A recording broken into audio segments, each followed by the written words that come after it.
নমস্কার। আমি অতি সংক্ষিপ্তভাবে একটা কথা আজকে আপনাদের সামনে তুলে ধরতে চাই।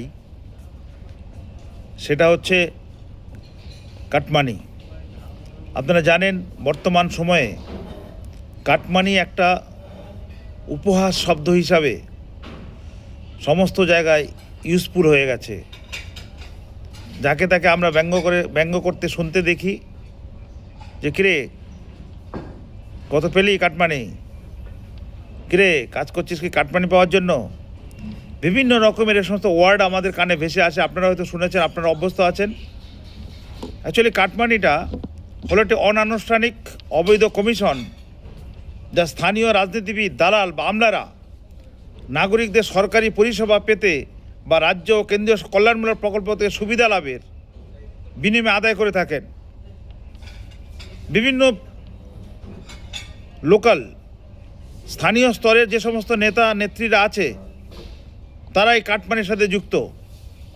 তারা সরকারি প্রকল্প পাইয়ে দেওয়ার নামে সেখান থেকে একটা পার্সেন্টেজ বা একটা ভাগ তারা সে আদায় করে নেয় অবৈধভাবে। তার সাথে যুক্ত থাকে শুধু স্থানীয় নেতা নেত্রী নয়, সেখানে যুক্ত আছে এক শ্রেণীর সরকারি কর্মচারী, আমলা। তাদের বিরুদ্ধে আমরা কিছু করছি না, তাদের বিরুদ্ধে আমরা কোনো মতামত, আমরা জনমত তৈরি করছি না। আমরা যাদেরকে আমরা দেখতে পাই শুধু নেতা। আমার বক্তব্য শুধু নেতা নেত্রীর বিরুদ্ধে নয়, আমার বক্তব্য পরিষ্কার। যে সমস্ত সরকারি কর্মচারী আমলারা এর সাথে জড়িয়ে আছে তাদেরকে খুঁজে বের করতে হবে কারা এর মধ্যে জড়িয়ে আছে, কারা এর সাথে ইন্ধন যোগায়। সরকারি আমলার ছত্রছায়ায় স্থানীয় নেতা নেত্রীরা এই কাটমানির সাথে যুক্ত থাকে। তাই আমার বক্তব্য পরিষ্কার, শুধু নেতা নেত্রী, ক্যাডার, কর্মচারী তাদেরই শুধু পানিশমেন্ট হবে, তাদেরই বহিষ্কার, তাদেরই বর্জন করা হবে তা নয়। সরকার ইনভেস্টিগেশন করুক কোন কোন আমলা এর সাথে জড়িত, কোন কোন কর্মচারী যুক্ত, তাদেরকে প্রত্যেককে পানিশমেন্ট দেওয়ার ব্যবস্থা করা হোক। একবার যদি ধরা পড়ে যে এরা সত্যি জড়িয়ে আছে, তাদেরকে চাকরি থেকে বরখাস্ত করা হোক, না হলে এমন জায়গায় ওদেরকে বদলি করা হোক যাতে আর কোনোদিনও চিন্তা করতে না পারে এবং মনের মধ্যে না আসে, মাথার মধ্যে না আসে যে আমি কাটমানি নেওয়ার জন্য,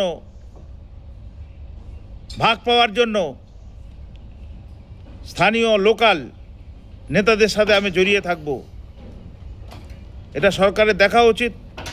সরকার ইমিডিয়েটলি এই সরকার স্থানীয় পঞ্চায়েত থেকে শুরু করে, পঞ্চায়েত সমিতি থেকে শুরু করে জেলা পরিষদে, মিউনিসিপ্যালিটিতে, যেখানে যখনই এই সরকারি প্রকল্পের পাইয়ে দেওয়ার নাম করে তাদের কাছ থেকে টাকা আদায় করা হয় গরিব মানুষের কাছ থেকে, যে সমস্ত মানুষ প্রত্যক্ষভাবে জড়িয়ে আছে, পরোক্ষভাবে জড়িয়ে আছে, তাদেরকে খুঁজে বের করে সরকার ইমিডিয়েটলি তাদের উপর পানিশমেন্ট দেবে, এই আশা এবং প্রত্যাশা। এবং আমার কথার সাথে যদি আপনারা একমত হন, তাহলে আমার ভিডিওটি আপনারা ছড়িয়ে দিন, যাতে সংশ্লিষ্ট দপ্তরের মন্ত্রী, সংশ্লিষ্ট দপ্তরের আমলা, সংশ্লিষ্ট দপ্তরের কার্যনির্বাহী অফিসারদের কাছে পৌঁছায়, যাতে এই বিষয়ে আমাদের সমাজ থেকে এটা নির্মূল হতে পারে। তার জন্য আপনাদের সহযোগিতা চাই। আমার ভিডিও বার্তাটা আপনারা বেশি বেশি করে বন্ধু বান্ধব এবং পরিচিত মানুষদের কাছে শেয়ার করবেন, এই আশা এবং প্রত্যাশা রেখে আমি শেষ করলাম। ধন্যবাদ।